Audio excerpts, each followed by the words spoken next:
Bendito, alabado y adorado sea Jesús en el santísimo sacramento del altar. Sea para siempre bendito y alabado. Bendito, alabado y adorado sea Jesús en el santísimo sacramento del altar. Sea para siempre bendito y alabado. Hermanos y hermanas, muy buenos días. Iniciamos una nueva semana laboral, una semana más, una jornada más, un día más, un nuevo amanecer con el cual el Señor a ustedes y a mí nos bendice para que podamos nosotros en Él manifestar al mundo con nuestra vida, con nuestro ser, con nuestra experiencia, con nuestra realidad, con nuestra sonrisa, con nuestra mirada, con nuestras obras y acciones, demostrarles el amor de Dios que se manifiesta en nuestro medio. Miremos la liturgia de la palabra que hoy en su capítulo 14 el evangelista San Juan y en su capítulo 14 también los Hechos de los Apóstoles nos llaman a una experiencia de comunión con Dios. Particularmente goza hoy la experiencia de la iglesia primitiva de un gozo por el testimonio, particularmente de Pablo y Bernabé, en el anuncio de la palabra, en el gozo de la experiencia, en la comunión. Se comienzan a trasladarse de ciudades en ciudades. Pablo y los suyos, no se les olvide, van a evangelizar a los de afuera, porque Pablo fue llamado para eso, para evangelizar a los de afuera. Los llamaban gentiles, otros les decían paganos. En cambio, el resto de los apóstoles estaba evangelizando a los de adentro, y entendemos los de adentro, la comunidad judaica y hebraica sobre la cual venía el mensaje inicial de la salvación. Entonces estos hermanos nuestros fueron a Lituania, fueron a Listra, fueron a Derbe, todas ciudades paganas, a llevar un mensaje.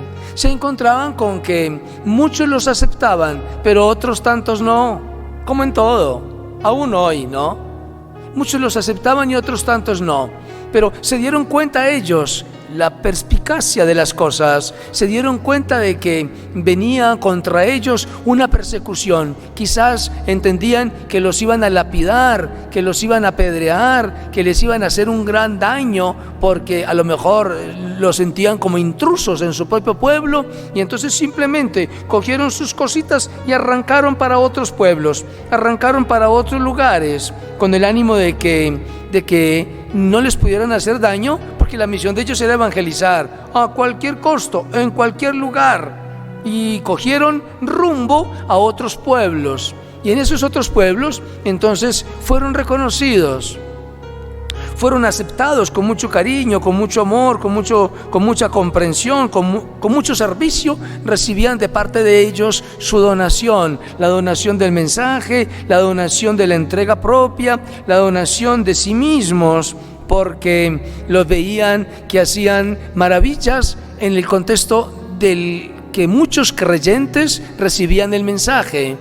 Incluso delante de ellos, allá en uno de los pueblos, delante de ellos encontraron un hombre paralítico de nacimiento, y Pablo le dice, porque ve que en él había algo particular, como un signo de confianza y de seguridad en ellos, pero Pablo sabía que no eran ellos, y entonces le dice, contigo hablo, levántate, enderézate, camina. Y el tipo se levantó, empezó a caminar y todo, y el pueblo más se sobrecogió, más gozó con ellos, más disfrutaba, les hacían gestos de alabanza, pensando que eran extraterrestres, diríamos hoy, pero pensando que eran dioses que se manifestaban. Y entonces todos decían, dioses en figura humana se nos han presentado, porque antiguamente ninguno vio a sus dioses, ninguno. Al Dios de Israel tampoco lo vieron, pero Él se manifestaba. Los dioses paganos tampoco los veían, los dioses de los filisteos, los hititas, los jebuseos, los amorreos, los filisteos tampoco los veían, pero esperaban que se manifestaran. Y ahora se estaban manifestando porque vieron hombres haciendo cosas. A uno lo enderezaron y empezó a caminar, y entonces eso para ellos era una maravilla, y entonces los miraban como si fueran dioses. A uno lo llamaban Zeus, a otro lo llamaban Hermes, particularmente a Pablo, porque era el que hablaba, el que transmitía el mensaje. En torno a ellos dicen: no somos nosotros, es la fuerza de Dios que se manifiesta en el Espíritu de Jesucristo. No somos nosotros. Les iban a ofrecer sacrificios de toros, carneros, corderos, vacas, como hacían con los dioses. Y él dice: ¿qué están haciendo ustedes? Están equivocados. Nosotros somos de carne y hueso como ustedes. ¿Por qué piensan que somos extraños, extraterrestres? Y les comunicaron la verdad del mensaje, que es que cuando se cree, es Dios el que se manifiesta por medio de la humanidad, hombres y mujeres. Ante esta la realidad, nos queda a ustedes y a mí, con el salmista en su oración 113, simplemente decir: Señor, a ti sea la gloria y la alabanza, no a nosotros. A ti, Señor, sea la gloria y la alabanza. Por eso, cuanto hagamos ustedes y yo, cuanto manifestemos, que la gente nunca crea: este es santo, este es perfecto, este es esto es aquello. No. Ustedes y yo somos simples embajadores de Dios, simples servidores de Dios, simples discípulos que manifiestan y testimonian un mensaje que viven y comparten.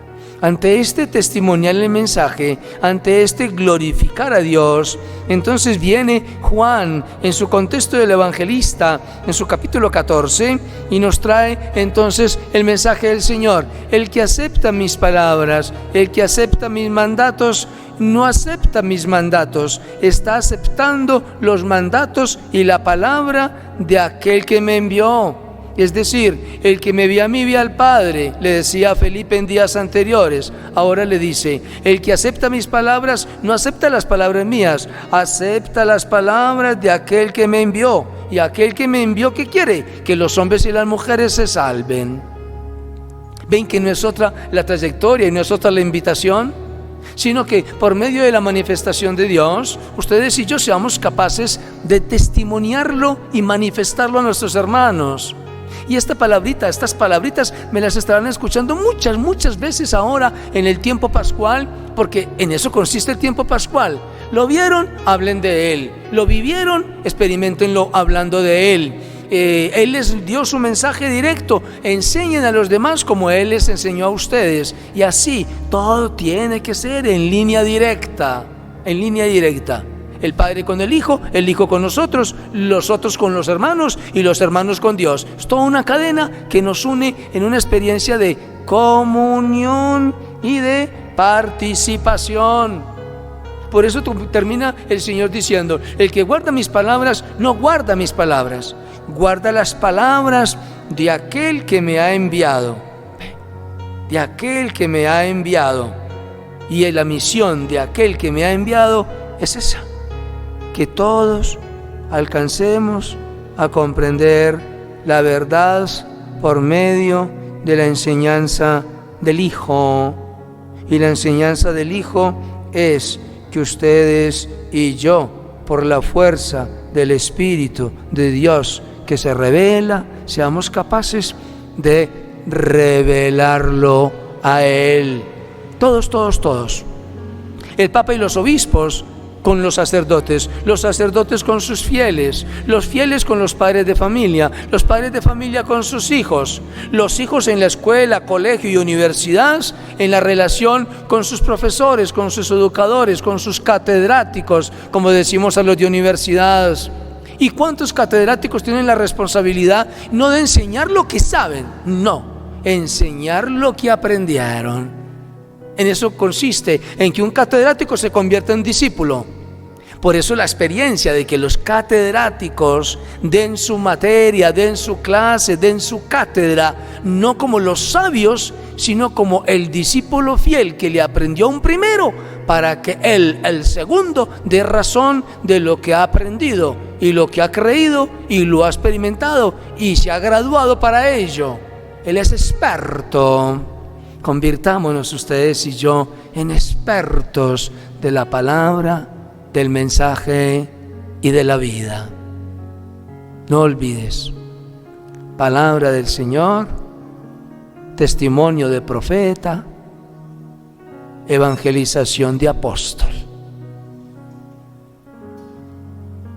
la bendición del Dios Padre, Hijo y Espíritu Santo descienda sobre ustedes y los acompañe para siempre. Amén. Recuerdos y cariños en familia.